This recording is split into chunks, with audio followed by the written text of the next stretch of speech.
Aparna Ghar is one of millions of India's domestic workers.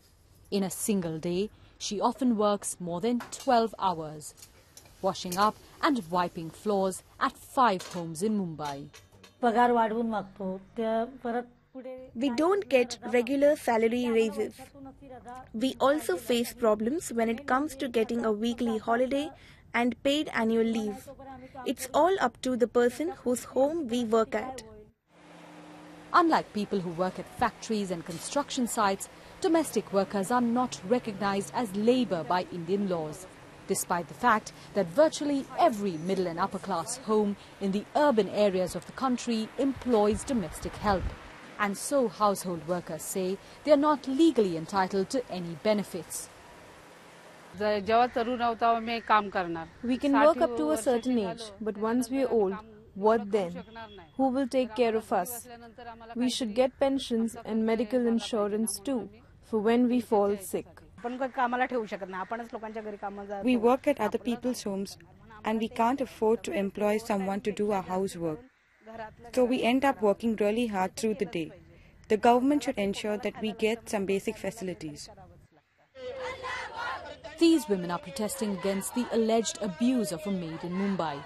Social workers claim mistreatment such as mental harassment or physical abuse is not uncommon. And in the past, cases like these have often been ignored. However, a recent law passed by India's parliament to protect women from sexual harassment at the workplace does include domestic workers. We had to work very hard to make sure that household workers were brought under this law. Now at least they have some protection. But we are still worried about whether this bill will be implemented properly. In 2008, another bill was drafted to look specifically into issues facing domestic workers. But this is yet to be made into a law. Household servants in India are largely unorganized and do not have significant labor unions. And that's the reason why they haven't been able to voice their demands strongly. Many say the government needs to take a serious look into their problems because of the sheer number of people employed in this way.